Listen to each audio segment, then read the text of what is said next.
What a week it's been in the cruise news. Of course, virus talk everywhere, cruise lines quarantined, and people a little anxious about whether they should continue to cruise.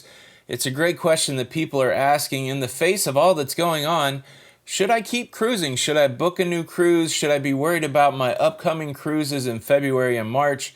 What's going on?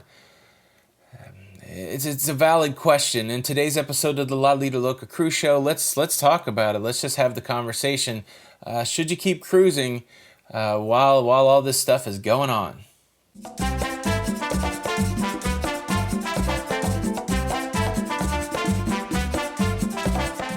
Hey, what's up, everybody? This is Tony with the Lido Loca cruise show. Welcome back. If you enjoy cruising, consider subscribing with the notification bell on.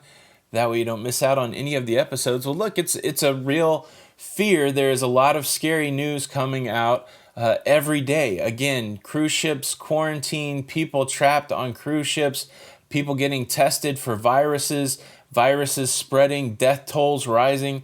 It can paint a pretty glum picture, and it brings out a lot of interesting emotions in people. People are starting to ask questions. Why do we even care about cruising right now? There's a world health crisis going on. So many things, and that's the way of the world. There's always something going on. Yes, cruising is still important in the face of all that's going on, just like everything else is still important. And so we gotta talk about it.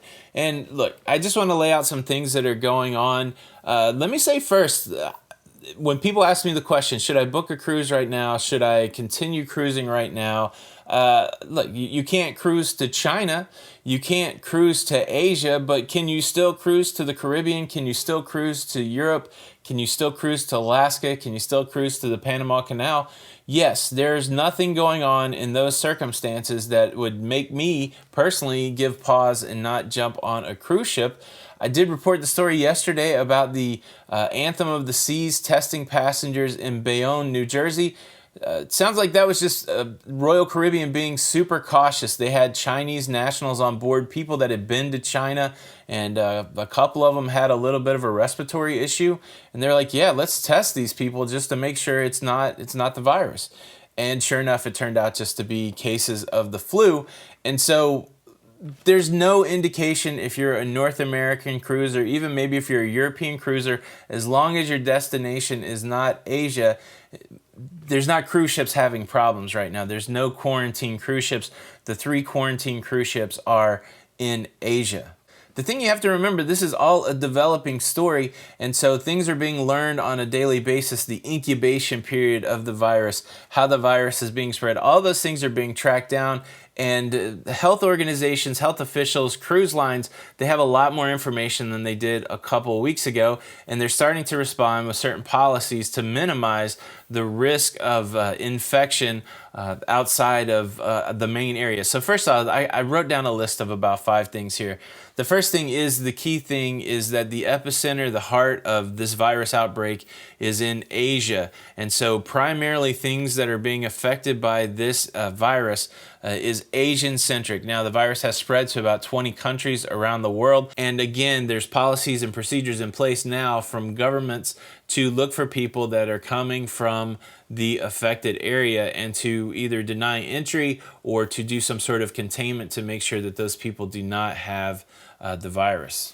Number 2, the cruise lines are taking a hard stance also. If you're somebody with a Chinese passport or someone from Hong Kong or Macau, they're not allowing you on the cruise ship. This goes for crew members. This goes for cruise passengers.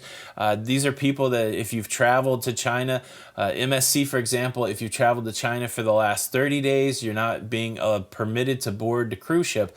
Many of the other cruise lines, Carnival, Royal Caribbean, not allowing people to board the cruise ship if they've traveled to those areas in the last 14 days. And then there's even some restrictions if you are a Chinese national, Chinese passport holder at all, regardless of where you're from, you may be denied entry onto the cruise ship. Another item that I have on my list, cruise lines have increased their screening process. They're taking temperatures of people. They're looking for people with fever. The tricky thing with this virus is it has a long incubation period, and you may not be manifesting the symptoms. And so these are things that they are on the lookout for. It becomes a convergence of things. Okay, where have you been? Where's your passport from? What exposure have you had to other people? What's your current temperature? There is now a matrix of procedures that are being put in place that will work together to identify and keep passengers that are possibly at risk from boarding cruise ships. The thing I want to mention here, it's something that you don't hear a lot. There are people recovering from this virus. People are getting sick. There is a mortality rate in China. People have lost their lives in China because of this virus. Those are primarily elderly people, people that have a challenge with their immune system.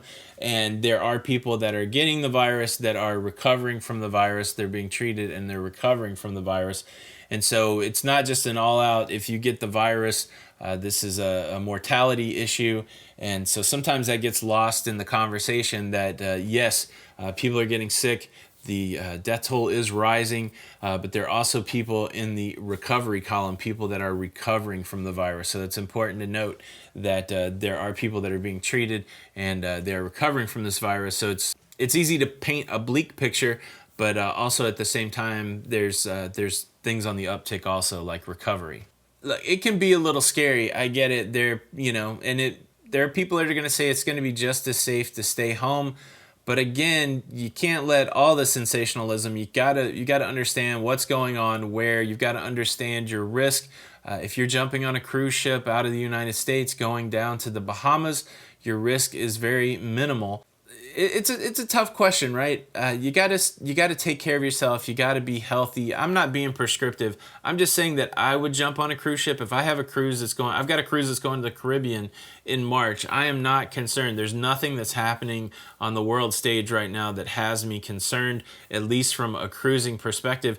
That could change. Now, the events in this case have changed rapidly, and it could continue to change in a way that I would change my opinion, and I will definitely come back here and say that. But as for today, which is February the 8th, 2020, if I'm a Western Hemisphere, if I'm a North American cruiser, even if I'm a European cruiser, maybe cruising to the Med, right now there's nothing that would give me pause to get on a cruise ship with the things that are being put in place. Again, it's a learning process. Did the cruise lines make some mistakes at the beginning? I think they did. You know, the cruise line that picked up 800 passengers in Hong Kong, right near the epicenter of what's going on, that turned out to be one of the quarantine ships. I believe they're learning from those lessons. But at least for people that aren't cruising in Asia, but there's no access to China right now. People that aren't cruising in Asia, I feel like you're going to be okay. Again, you have to make that decision for yourself. But I do not think it is the time to panic. I do not think it's the time to abandon cruising. I think it's a time to be cautious. It's a time to watch what's going on, but don't let that dissuade you from participating in the things that you've chosen to participate in. That's just my opinion. I'm not the end-all, be-all. That's the way I feel about it. I would love to hear how you feel about it. Leave a comment below.